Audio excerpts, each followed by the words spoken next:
Hello friends, welcome to my channel. मैं हूं अमन। तो आज की वीडियो जो है ना, ये बड़ी खास सी है क्योंकि यूपीएससी में सीबीआई रिक्रूटमेंट के लिए नोटिफिकेशन आ चुका है।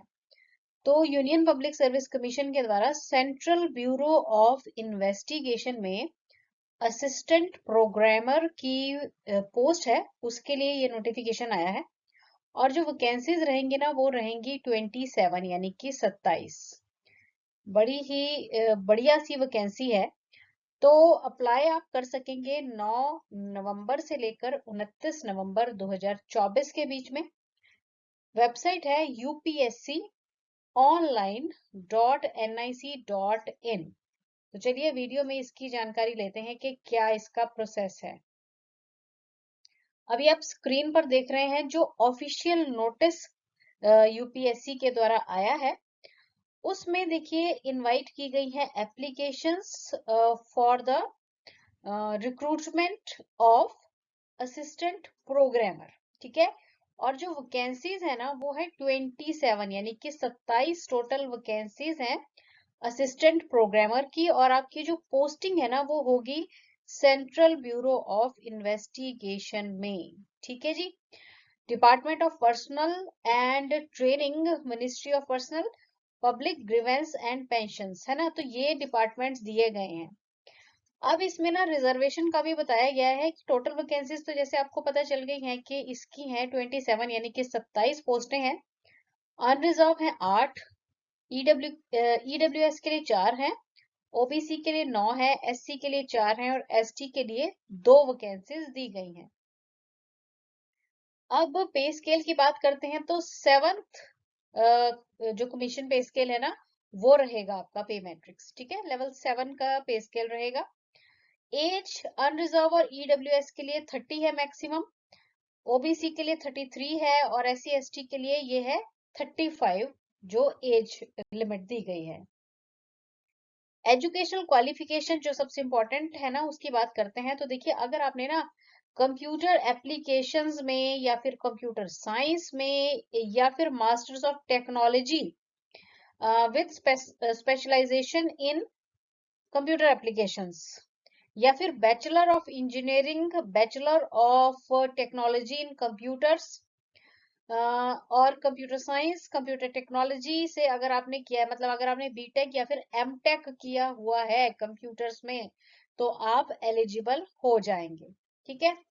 और या में आ जाते हैं, मतलब दूसरी जो ऑप्शन है, अगर आपने बैचलर्स डिग्री की है कंप्यूटर एप्लीकेशंस में, मतलब बीटेक किया हुआ है, ठीक है, या फिर इलेक्ट्रॉनिक्स एंड कम्युनिकेशन में आपने बीटेक किया है रिकॉग्नाइज्ड यूनिवर्सिटी से, तो आप अप्लाई कर सकेंगे। पर इसके साथ क्या है, आपके पास 2 साल का एक्सपीरियंस होना चाहिए in electronic data processing work, including experience of actual programming from a recognised institute और from office of central government और स्टेट गवर्नमेंट और यूनियन टेरिटरी और ऑटोनॉमस और स्टेचुरी ऑर्गेनाइजेशन या फिर पब्लिक सेक्टर अंडरटेकिंग के द्वारा।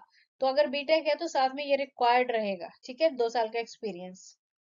या फिर तीसरा है कि अगर आपने ए लेवल डिप्लोमा किया है under the department of electronic accredited computer courses, या फिर पोस्ट ग्रेजुएट डिप्लोमा है कंप्यूटर एप्लीकेशंस में रिकॉग्नाइज्ड यूनिवर्सिटी से, तो आप अप्लाई कर सकेंगे। पर इसके साथ आपको 3 साल का एक्सपीरियंस होना चाहिए of electronic data processing work, including experience of actual programming. वही मतलब जो हमने बैचलर मतलब बीटेक के साथ 2 साल का जो एक्सपीरियंस चाहिए ना, वो ये अगर आपका डिप्लोमा है, थर्ड ऑप्शन है, तो इसमें वही एक्सपीरियंस आपका जो है उसी अलग अलग लेवल में 3 साल का एक्सपीरियंस होना चाहिए। और डिजायरेबल है आपको सी, सी प्लस और visual C plus plus, Oracle relation database management system DBMS means. ठीक है। Then RISC based computer system, Unix like operating system और विंडोज पे भी आपका जो है नॉलेज आपको होनी चाहिए है। अब बात करते हैं कि ड्यूटीज आपकी कहाँ होंगी। ठीक है। और इस मतलब ये जो पोस्ट रहेगी ना, इस पे आपकी जो ड्यूटी बताई गई है ना, collection, collation and processing of information. उसके बाद to assist the programming, analysis and MIS support, coordination of users and other support functions, to provide assistance in the scientific recovery for data from scenes of crime having computerised environment. तो basically ना ये जो departments हैं यहाँ पे ना, computer से related जो वर्क रहेगा ना वो आपके लिए रहेगा, वो काम करेंगे आप, ठीक है। और यहाँ पे अदर डिटेल्स में बताया गया है कि ये जो पोस्ट है ना ये परमानेंट है, तो कॉन्ट्रैक्ट वाली जॉब नहीं है, परमानेंट पोस्ट है। General central service group B gazetted and non ministerial category में आएगी।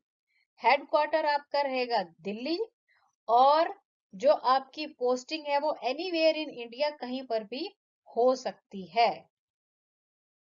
अच्छा, इम्पोर्टेंट यहाँ पे बता दिया गया है कि जो ऑनलाइन अप्लाई करेंगे आप, मतलब जो एप्लीकेशन ऑनलाइन रहेगी, ठीक है, ऑनलाइन रिक्रूटमेंट एप्लीकेशन रहेगी, और किसी मोड के थ्रू आप अप्लाई नहीं कर सकते, ठीक है।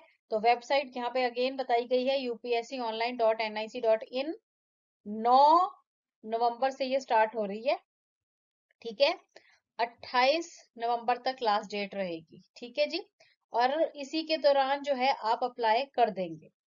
अच्छा, अब यहाँ पे बताया गया है कि सारी जो रिक्वायर्ड क्वालिफिकेशन है वो आप अगर फुलफिल कर रहे हैं तभी आप अप्लाई करें, नहीं तो एप्लीकेशन जो है वो आपकी रिजेक्ट हो सकती है।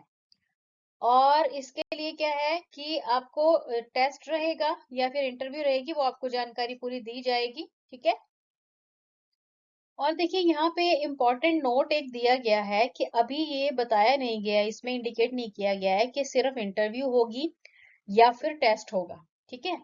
पर यहाँ पे ये बताया गया है कि जो भी इंटरव्यू या टेस्ट होगा ना, तो उसमें ना आपको एक मिनिमम लेवल ऑफ सुटेबिलिटी चाहिए होगी इंटरव्यू और टेस्ट के लिए। तो जो मिनिमम आपके मार्क्स कंसीडर यहाँ पे किए गए हैं ना, अनरिजर्व और ईडब्ल्यूएस के लिए 50 मार्क्स, ठीक है। ओबीसी के लिए 45 और एससी एसटी और पीडब्ल्यूबीडी के लिए 40 मार्क्स मिनिमम चाहिए हैं 100 में से, ठीक है। तो ये आपके अगर तो सिर्फ इंटरव्यू के लिए ही कॉल किया गया तो आपकी जो क्वालिफिकेशन रहेगी ना, सारी qualification along with the experience certificate सारे आप अपलोड करेंगे, ठीक है, एप्लीकेशन के साथ लगाएंगे। क्योंकि अगर सिर्फ इंटरव्यू हुई तो आपके डॉक्यूमेंट्स और क्वालिफिकेशन और एक्सपीरियंस के हिसाब से ये मार्क्स होंगे। और अगर टेस्ट होता है और उसके बाद इंटरव्यू होती है तब भी आपको ये मिनिमम मार्क्स जो ये दिए गए हैं ये लेने पड़ेंगे, तभी आप जो है पास कंसीडर किए जाएंगे और उसके बाद आपको इंटरव्यू के लिए कॉल किया जाएगा। तो यहाँ पर ये इम्पोर्टेंट नोट दिया गया है।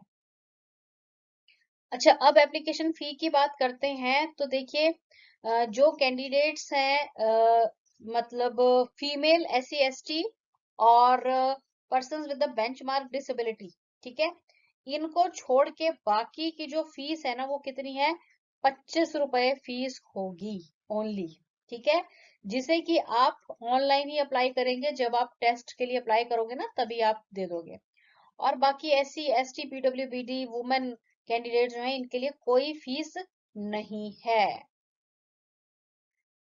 अप्लाई आप करेंगे ऑनलाइन जाके upsconline.nic.in, ये वेबसाइट है, इसमें ऑनलाइन अप्लाई करेंगे, ठीक है। सारे डॉक्यूमेंट्स जो भी आपके हैं, मतलब आपका 10th का हो गया, +2 का हो गया, देन बीटेक का, एमटेक का, प्लस जो भी आपके एक्सपीरियंस सर्टिफिकेट्स वगैरह है ना वो सारे आप प्रॉपरली अपलोड कर दें। क्योंकि अभी तक जो है जैसे कि हमने अभी बात की, टेस्ट या इंटरव्यू का कंफर्म नहीं किया गया है। अगर सिर्फ इंटरव्यू हुआ तब भी आपके इन डॉक्यूमेंट्स के हिसाब से ही जो है मेरिट लिस्ट बनेगी, तो इसलिए सारे डॉक्यूमेंट्स अपने अपलोड कर दें। अब देखिए यहाँ पे बताया गया है कि अकॉर्डिंगली इंटरव्यू या फिर जो एग्जाम रहेगा उसमें मोबाइल फोन तो बैन ही है, चलिए ये तो सिंपल सी बात हो गई। हाँ जी, यहाँ पे ना टेलीफोन नंबर्स दिए गए हैं, ये टेलीफोन नंबर्स जो है ना इन पे अगर आपको कोई जानकारी लेनी है तो इन टेलीफोन नंबर्स पे आप वर्किंग डेज के दौरान जो है कॉल करके जानकारी ले सकते हैं।